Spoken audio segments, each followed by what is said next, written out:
बच्चों, आज जिस विषय पर हम बात करने वाले हैं वह विषय है संथाल जनजाति।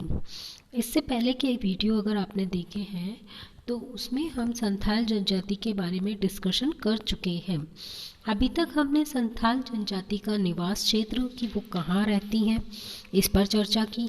उसके बाद में संथाल जनजाति का समाज की जो व्यवस्था है तथा उनकी संस्कृति किस प्रकार की है इसके बारे में चर्चा की, और संथाल जनजाति के लोगों का भोजन क्या है इसके बारे में चर्चा कर चुके हैं।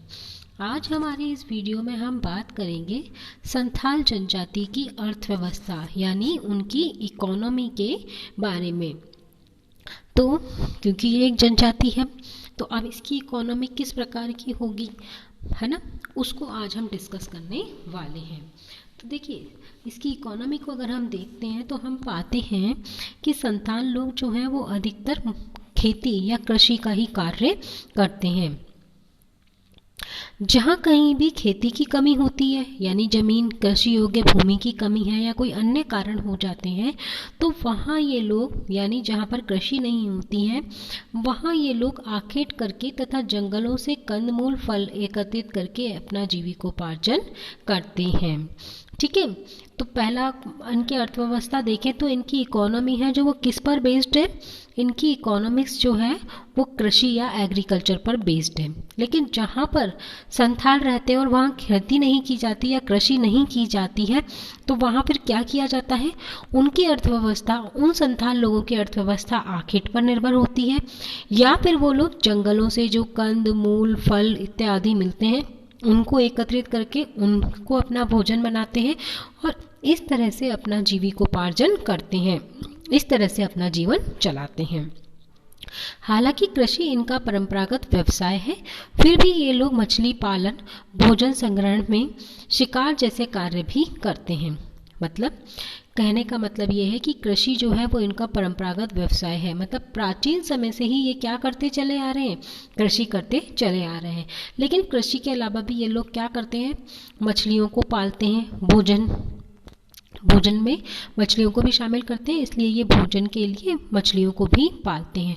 उसके अलावा जंगलों से ये क्या करते हैं, कंदमूल फल इत्यादि का संग्रहण या एकत्रीकरण करते हैं यानी उन्हें भी ये इकट्ठा करते हैं और यहाँ तक कि ये शिकार भी करते हैं। तो कहने का मतलब कुल आपका ये है कि इन लोगों की जो अर्थव्यवस्था है वो कृषि पर निर्भर है और कृषि इनका सबसे पुराना व्यवसाय है या पुराना कार्य है। लेकिन उसके साथ साथ ये लोग शिकार भी करते हैं, जंगलों से कंदमूल फल भी इकट्ठा करते हैं, मछलियों को भी ये लोग पालते हैं, भोजन का जंगल से संग्रह भी ये लोग इकट्ठा करना भी ये लोग करते हैं। आजकल संथाल जनजाति पशुपालन व्यवसाय भी करने लग गए हैं।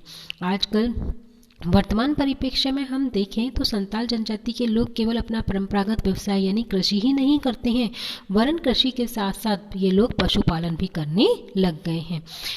ये लोग अब स्थायी कृषि करने लग गए हैं। ठीक है, पहले क्या था कि पहले जो जनजातियाँ थी वो इतनी डेवलप नहीं हुई थी तो ये लोग क्या करते थे, स्थानांतरणशील कृषि करते थे। लेकिन अब क्या है कि जैसे जैसे विकसित होते जा रहे हैं वैसे वैसे इनका जो अर्थव्यवस्था है उसमें भी डेवलपमेंट हमें देखने को मिलता है। तो पहले तो ये परंपरागत रूप से कृषि ही करते थे, है ना, लेकिन आजकल कृषि तो करते हैं और पहले जो परंपरागत कृषि की जाती थी वो स्थानांतरणशील थी। लेकिन अब क्या करने लगे हैं, ये आधुनिक तरीके से कृषि करने लगे हैं। मतलब अब ये लोग स्थायी कृषि करने लगे हैं और कृषि में पशुपालन भी ये लोग करने लगे हैं। जहाँ पर भूमि उपजाऊ है वहाँ पर ये अपना स्थायी निवास बना लेते हैं। ठीक है, जहाँ कहीं भी इन्हें लगता है कि यहाँ की भूमि उपजाऊ है तो ये वहीं पर अपना स्थायी निवास बना लेते हैं और वहीं पर फिर ये स्थायी कृषि करने लग जाते हैं। जिस क्षेत्र में खनिज पदार्थ मिलते हैं जैसे लोहा कोयला आदि वह ये लोग औद्योगिक कार्यों में संलग्न हो गए हैं। अब ठीक है, जहाँ कहीं पर भी खनिज पदार्थ मिलते हैं वहाँ पर क्या है, उद्योगों की स्थापना हो गई है।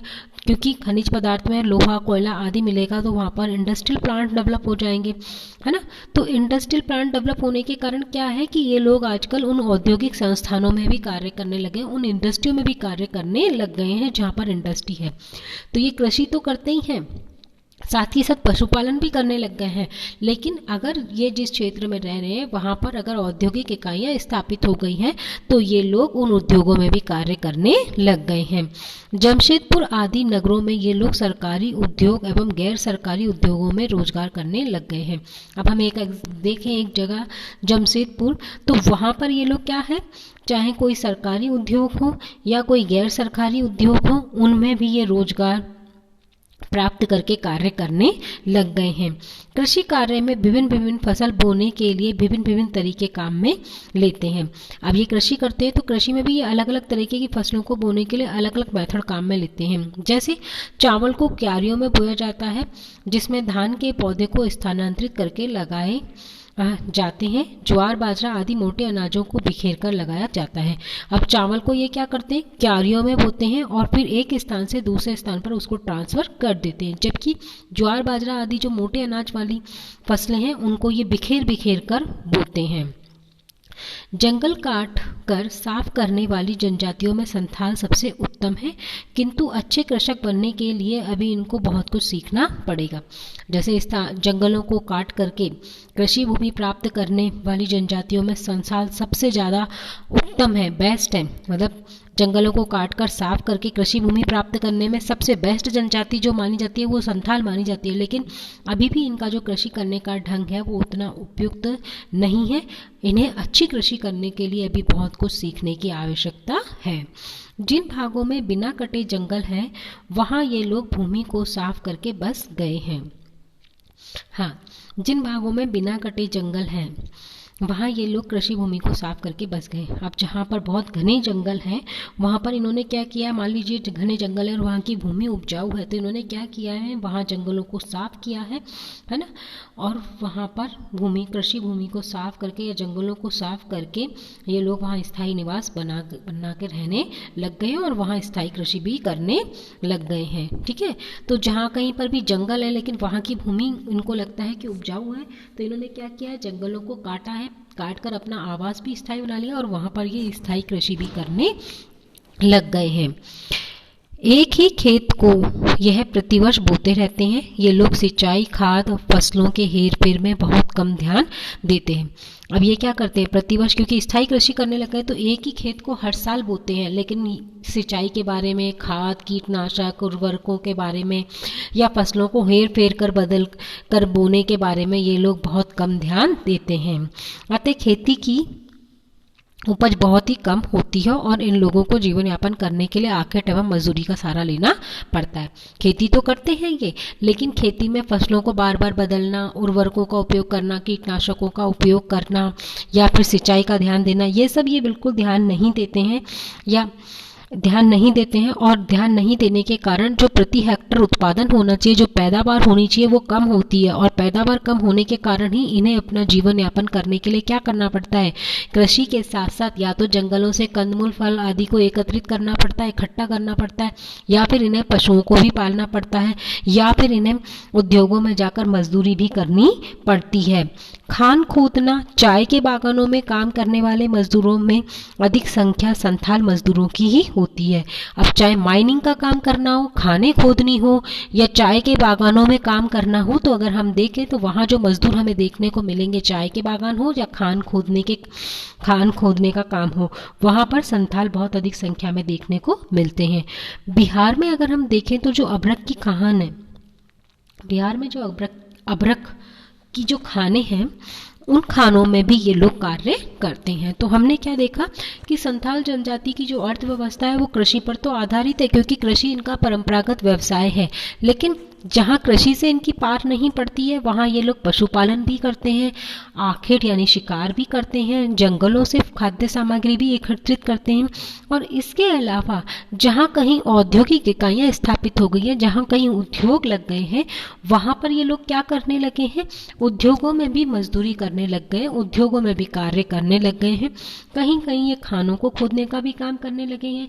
जहाँ कहीं चाय के बागान है तो ये उन बागानों में भी काम करने लगे हैं। तो कहने का मतलब है कि इनकी अर्थव्यवस्था जो परंपरागत कृषि पर आधारित थी, अब वो परंपरागत कृषि पर आधारित ना होकर औद्योगिक क्रियाकलापों की ओर अग्रसर हो रही है।